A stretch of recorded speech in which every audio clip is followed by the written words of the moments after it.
सब्जी बाग मुसलमान के इलाके में चले जाइए, वहां भी राजद का हरा गमछा तुमको दिखाई नहीं दिया इस पूरे। अब आप ऐसे लोगों को उम्मीदवार बना दिए जिसको अपना मोहल्ला में वोट नहीं दिया है, उस मतलब मोहल्ले नीरज सिन्हा को अपने मोहल्ले के लोगों अपने ने वोट मोहल्ले नहीं में हम तो दिया। गए थे तो उस मोहल्ले में उसको वोट नहीं पड़ रहा था।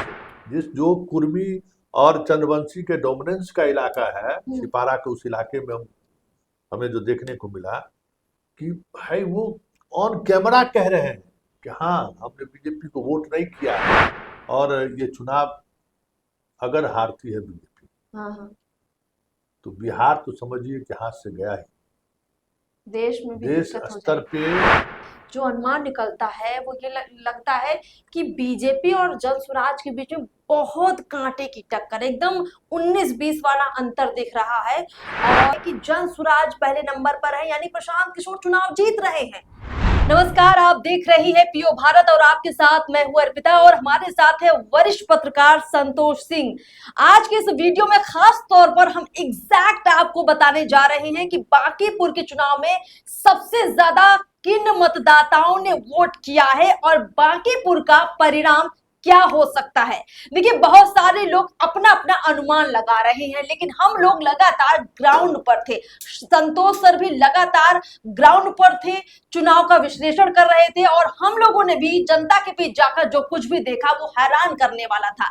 मतदान के प्रतिशत ने भी सबको चौंका दिया है। बांकीपुर में परिणाम को लेकर जो कुछ निकला है, आपको जानकर बहुत ज्यादा हैरानी होगी। सबसे पहले चलिए सर जान लेते हैं कि वो कौन कौन से मतदाता थे। चाहे बात कर लीजिए आप मुस्लिम वोटर्स की बात करें, यादव वोटर की बात करें, या सवर्ण वोटर की बात करें, या कुर्मी वोटर की बात करें, किसने इस मतदान में दिलचस्पी ली? कौन चाहता था कि बांकीपुर का परिणाम कुछ परिवर्तनकारी हो, कुछ बदले? क्या लगता है? देखिए, जो नीतीश कुमार का वोटर रहा वो कुछ ज्यादा एग्रेसिव दिखा। जो बीजेपी का वोटर रहा है, परंपरागत तौर पे जो वोटर रहा है, उसमें प्रशांत किशोर को वोट नहीं करना है या प्रशांत किशोर को वोट करना है, इसमें साफ फर्क दिखा। प्रशांत किशोर को वोट करने वाले लोग ज्यादा उत्साहित थे, बीजेपी को वोट करने वाले लोग उस तरीके से उत्साहित नहीं थे। अगर हम बात करें तो एन कॉलेज से ले लीजिए और चले जाइए गांधी मैदान तक, लेफ्ट साइड रोड के बाएं तरफ, मतलब लाला जी का भी सबसे बड़ा आबादी उसी इलाके में लगा दी है। मिक्स पॉपुलेशन है, शहरी वोटर के मतलब जो पूरी तौर पर जो शहरी वाले लोग हैं वो उसी इलाके में। ये जो 10% वोट कम की बात हो रही है ना, वो उसी इलाके में कम वोटिंग है, जो बीजेपी का सबसे बड़ा गढ़ माना जाता है। अब बताइए कि जब वहाँ बीजेपी अपने वोटर को निकालने में कामयाब नहीं हुआ, जबकि कौन नहीं गए उस इलाके में?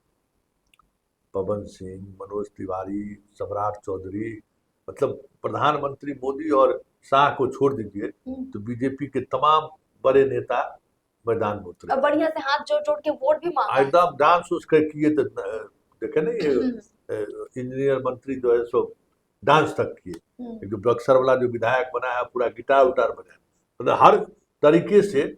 और हमें लगता है कि बिहार के चुनावी इतिहास में इतना महंगा चुनाव नहीं हुआ होगा, बात सही, बिल्कुल। हाँ, इसके बावजूद भी अगर बीजेपी का वोटर वोट करने के लिए नहीं निकल रहा है, नहीं निकला, तो आप मतलब समझ खेल सकते हुआ है, कुछ ग्राउंड में खेल हुआ है सर। अच्छा सर, एक बात और हम लोग समझेंगे, जैसे आपने कहा कि बीजेपी के जितने स्टार प्रचारक उतरे, पवन सिंह से लेकर मनोज तिवारी से लेकर, मतलब मैथिली ठाकुर भी युवाओं की एजेंसी के रूप में आई, लेकिन वो क्राउड नहीं निकला जो बीजेपी का झंडा लेकर, या यूं कहें कि जैसे एक होता है 2025 के चुनाव का नजारा, वो दिखा भी नहीं। उससे भी ज्यादा खतरनाक बात तो ये थी सर कि राजद पूरी तरह से गायब भी नजर आ रही थी। वहां तेजस्वी का कोई ऐसा पोलिंग बूथ नहीं दिखा जहां ये लगे कि फाइट में पहले नंबर पर आरजेडी है। तीसरे नंबर पर लोग जनसुराज को लगातार कह रहे थे कि तीसरे नंबर पर है, लेकिन हमने देखा हर बूथ पर उनकी 4 कुर्सियां दिख रही थी, उनके लोग भी दिख रहे थे, बड़ी मजबूती से खड़े थे। पीला उसका हाँ, पहचान करने की जरूरत नहीं, पीला कुर्सी। कुर्सी से पता चल रहा हाँ, था। मतलब पता नहीं कहाँ से पीला कुर्सी इतना आ गया। हाँ, मतलब जो जो दिख जाता था, अच्छा है पीला कुर्सी है, मतलब यही प्रशांत किशोर का ही है। हाँ, आरजेडी का मतलब उम्मीदवार खुद थकी थकी सी दिख रही थी। रेखा गुप्ता, रेखा हाँ। गुप्ता खुद दिख रही थी।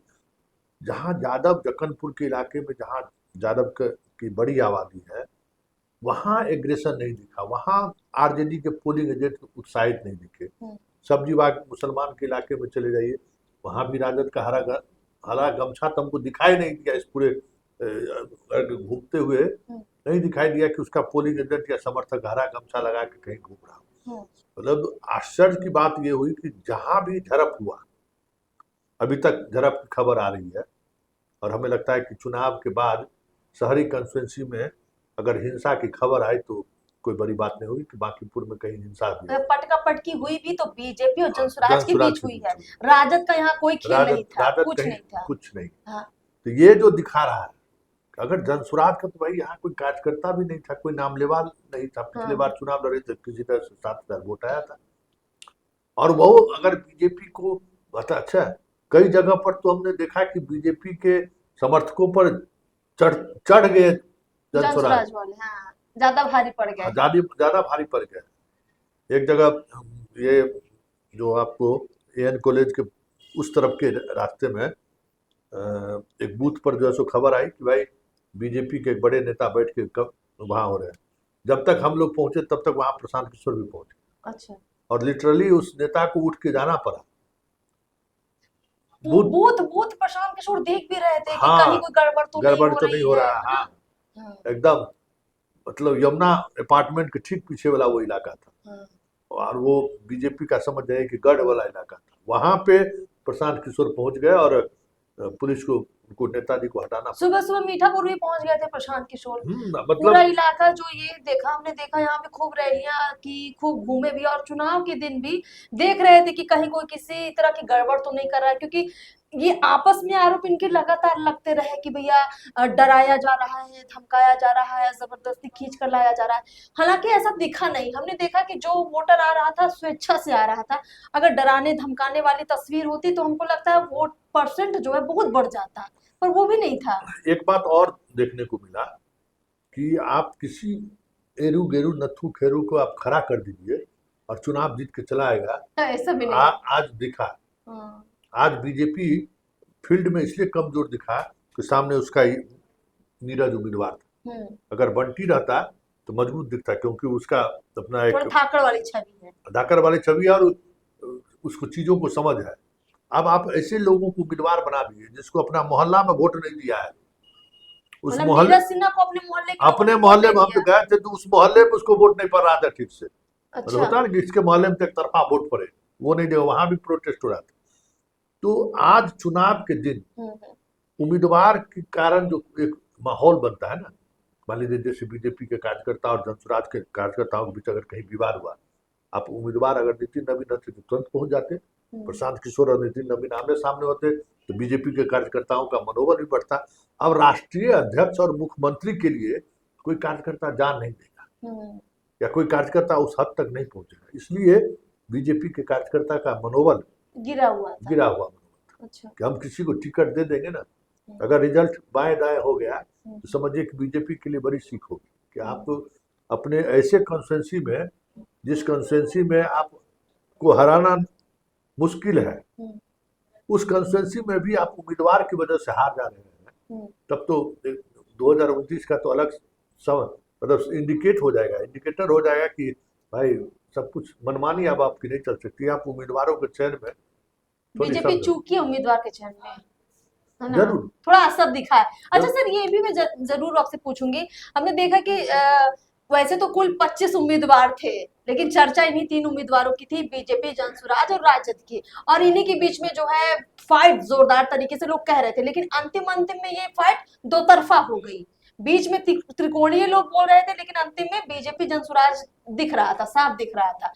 अब देखिए, नीरज जो खुद कैंडिडेट है वो पोलिंग बूथ पर जब अपना मतदान करने पहुंचते हैं तो बहुत ताम झाम लाव लश्कर लेकर नहीं पहुंचते। थोड़ा सा लगा कि हाँ अब थोड़ा सा एक्टिव हुए हैं, लेकिन मतदान के दिन वो एक्टिव थोड़े हुए हैं। लेकिन वोट करने के बाद जैसे कि प्रशांत किशोर बूथ बूथ घूम रहे हैं, जायजा ले रहे हैं, मुआयना कर रहे हैं, वो चीज थोड़ा गायब थी नीरज सिन्हा में, और इसका असर भी वोटर्स पे दिखा। अच्छा, ये सब छोड़ देते हैं सर, अब सीधे बात कर लेते हैं वोट की। एक नीतीश कुमार का वीडियो आया था कि भैया बांकीपुर में सारा कुर्मी वोट दे दे नीरज सिन्हा को, लगा कि दिया कुर्मी लोग वोट। देखिए, इस चुनाव का सबसे अलग चीज जो जी। दिख रहा है, हार जीत क्या होगा कहना मुश्किल है, उस पर अभी टीका टिप्पणी नहीं करना चाहिए। लेकिन जो बीजेपी का कोर वोटर था, नीतीश कुमार के कारण जो वोटर लगातार एनडीए के साथ बने रहे, अब अगर चंद्रवंशी कहार का वोट अगर 100 में 10 ही अगर चला गया, तब तो 20 का नुकसान हो गया ना प्रशांत को। कुर्मी का अगर 100 में 10 ही चला गया तो 20 का नुकसान हो गया। और यहाँ तो हम देख रहे हैं कि भाई उस बूथ पर भी जो कुर्मी और चंद्रवंशी के डोमिनेंस का इलाका है, सिपारा के उस इलाके में हमें जो देखने को मिला कि भाई वो ऑन कैमरा कह रहे हैं कि हाँ हमने बीजेपी को वोट नहीं किया है, हम क्या कहते हैं लव कुश समीकरण को नहीं मानते हैं, हम सम्राट को नेता नहीं मानते हैं, सम्राट का जो मिजाज है वो अपराधी प्रवृत्ति वाली मिजाज है। अच्छा। ये अगर चंद्रवंशी और नीतीश कुर्मी अगर ऑन रिकॉर्ड कह रहा है, विदका है वोट, तब तो समझ जाइए कि खेला हाँ, होना चाहिए। खेला होना था। अच्छा सर, ये अग्रेसिव वोटिंग किस में आपको दिखी? ये जनजी कुछ वोट कर रहे थे अग्रेसिव हो कि क्या लग रहा था? यूथ एन इस पे विमेंस कॉलेज पे एक माँ, बेटी और पिता तीनों वोटर वोट देने के लिए आए थे। पिता होल बीजेपी, एकदम कैमरा लगाते ही उसने कहा कि हम बीजेपी को वोट देंगे। ठीक। माँ भी बोली कि बीजेपी को वोट देंगे। बेटी बोलती है कि दिल्ली में जो हुआ है सो ठीक नहीं हुआ है। अच्छा। हाँ ठीक है, वोट हम बीजेपी को दे देंगे। हाँ, अच्छा दे दिया अब दिया कि नहीं दिया, नहीं दे देंगे, पापा मम्मी कह रही हैं तो, लेकिन ठीक नहीं किया है। अच्छा। एजुकेशन की स्थिति बिहार में बहुत बुरी है और इसमें बहुत सुधार की जरूरत है। पढ़े लिखे लोगों को आना चाहिए, लेकिन हम वोट दे देंगे बीजेपी का। तो ये जो सवाल है ना, जो शंका पैदा हो गई है। हाँ, तो वो जब सवाल कर रहा है कि भाई बीजेपी को लेकर, दिल्ली के जैन जी के आंदोलन को लेकर, तो एक अलग बात है। एक लड़का से हमारी भेंट हुई, अब वो लड़का खुल के कहा कि हम बदलाव चाहते हैं, शिक्षा में ये है। वो अपनी माँ भी उसी बेटे के साथ और दादी भी, मतलब वहाँ 3 जनरेशन के लोग उसके साथ थे, मम्मी पापा दादा दादी। अच्छा। और खुद जैन जी, और जैन जी लीड कर रहा था बोलने में, और दादी उसके पीठ पर था कि नहीं नहीं बहुत सही है, यह बदलना जरूरी है, ये सब बहुत मनमानी करता है।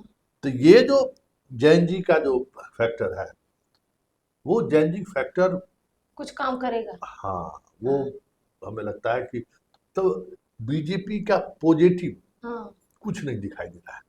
सर, यादव निकला वोट डालने के लिए, क्योंकि मतलब जैसे तेजस्वी लास्ट 2 दिन खूब चुनाव प्रचार कर रहे थे, उससे पहले जब तेजस्वी नहीं आए थे तो ये लग रहा था कि शायद यादव जो है प्रशांत किशोर की तरफ बहुत बड़ी संख्या में शिफ्ट होगा, कुछ यादव बीजेपी की तरफ चला जाएगा। आपको क्या लग रहा है कि मतदान के दिन यादव का मूड क्या था? यादव जब उम्मीदवार ने उसके पास पहुंच, मतलब उस तरीके की सक्रियता नहीं दिखी। तेजस्वी अमूमन पार्टी दफ्तर पर या खुद फोन से बात करते रहते हैं, मीडिया का हलचल रहता है उनके आवास के आसपास, ऐसी कोई गतिविधि नहीं दिखी। अभी कहते हैं शाम में ट्वीट करते हैं कि राजद का जो है ना लालटेन दिख ही नहीं रहा था। अरे गजब बात है भाई, दिन भर कहाँ सोए हुए थे, दिन भर कहते कि इसमें नहीं दिख रहा है। तो ये वो मान चुके हैं। और सबसे बड़ी बात है कि राजद के अलावा बांकीपुर कंस्टिट्यूंसी में 10 से 15 हजार वोट भाकपा माले या अन्य जो कांग्रेस वगैरह सब लोगों का वोट है, उनके साथ इन्होंने कोई टाई अप ही नहीं किया ठीक से, कोई वोट मांगने के लिए चलिए या एक साथ चले ये भी नहीं किया, आपस में ही ये लोग रहे। तो हमें लगता है कि उसका प्रभाव भी पड़ा है। लेकिन जो सबसे बड़ी बात है ना कि इतने बड़े मार्जिन से चुनाव जीतती रही है बीजेपी, वो तो कहीं नहीं दिखेगा। हाँ, तो वो और लगातार 30 साल से चुनाव जीत रही है, तो लोग नहीं मान रहे हैं कि बीजेपी चुनाव हार जाएगी। हाँ, मतलब इसलिए हम लोग भी पूरे दावे के नहीं कह पा रहे हैं कि हार सकती है, क्योंकि लगातार जीतती रहा है। मिसलेनियस वोट बहुत सारे बीजेपी के पास है। लेकिन एक बात जो इंडिकेटर साफ दिख रहा है कि बीजेपी के वोटर में उत्साह नहीं था। ठीक है, ये बड़ी बात है। और जो बीजेपी का कोर वोटर था, वो निकला नहीं। एक तरफ निकला नहीं और दूसरी तरफ खिलाफ में जाकर वोट किया। अच्छा, खिलाफ भी कर दिया है। अब मान लो कुर्मी कर दिया, चंद्रवंशी हाँ, कर दिया, कर राजपूत कर दिया, ब्राह्मण कर दिया, भूमियार कर दिया। और ये सारे वोटर ऐसे हैं ना जी। कि अगर 100 में 30 वोट का भी नुकसान किया हम्म। तो बीजेपी को 60 वोट का नुकसान हो जाएगा। बिल्कुल सर, देखिए नितिन नवीन 2006 से जब आए थे राजनीति में तब उतने एक्टिव नितिन नवीन भी नहीं थे, धीरे धीरे धीरे उनका ग्राफ बढ़ा। लेकिन आज भी अगर इस चुनाव का पूरा विश्लेषण लोग कर रहे हैं तो यही कह रहे हैं कि नितिन नवीन के चेहरे पर ये चुनाव हुआ ही नहीं। अगर होता तो शायद बीजेपी को इतने स्टार प्रचारक लाने पड़ते और ना ही उनको इस तरह कैंडिडेट बदलना पड़ता। बहुत कुछ बदला चुनाव में, तो ये बीजेपी की कहीं ना कहीं एक तरह से कमजोरी मानी जाएगी जो इस चुनाव में बहुत दिखी। और सर सबसे बड़ी बात जो हम देख पा रहे हैं, 2025 में 45% से ज्यादा मतदान हुआ था और लग रहा था कि इस बार 55 तक पहुंच जाएगा, कुछ किया जाएगा, जनसुराज भी लगी है भाई, बीजेपी भी कह रही है कि ज्यादा वोट करो, ज्यादा वोट करो।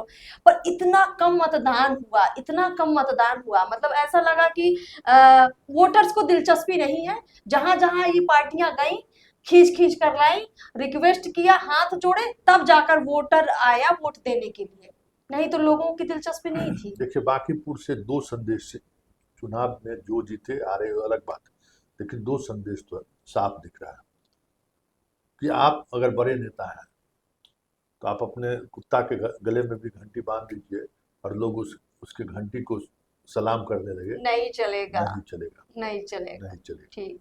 ये बात नहीं चलेगा। दूसरी बात ये कि अब आपका वोट जो एकदम माना जाता था कि कुछ भी हो जाएगा हम बीजेपी को ही वोट करें, मतलब ईवीएम पर दूसरे अगर चुनाव चिन्ह बीजेपी का नहीं है तब वोट नहीं करेंगे, ये जो एक था वो टूटा है। जीते कोई बात की बात है हाँ, लेकिन एक बात तो तय है, बीजेपी की साख बहुत गिरी, साख गिरी है। हाँ। और ये चुनाव अगर हारती है बीजेपी, हाँ। तो बिहार तो समझिए कि हाथ से गया ही। देश में भी देश स्तर पे अगर शहरी कंस्टिट्यूंसी अगर आप नहीं जीते, वैसे भी लोकसभा चुनाव में देखिए ना 1.5 लाख वोट से जीते थे, जहाँ 3 लाख वोट से जीते थे। पटना कंस्टिट्यूंसी का हाल देख लीजिए, तो वो पहले से स्थिति लगातार इनको लोग साथ छोड़ रहे हैं, क्योंकि एक बार अगर बीजेपी के जगह पर, कमल के जगह पर अगर झोला को मार दिया, बस्ता को अगर मार दिया, तो फिर तो एक बार है ना, दिल से जब एक बार मोहब्बत जब टूटता है ना, तो फिर उसको दोबारा गांठ, जब भी मोहब्बत होगा तब तो गांठ ही बनाएगा। अगर बांकीपुर बीजेपी चुनाव हारती है तो ये मान लिया जाए कि बीजेपी की उल्टी गिनती शुरू, उल्टी गिनती शुरू, बड़ी बात है। हाँ एकदम उल्टी गिनती शुरू।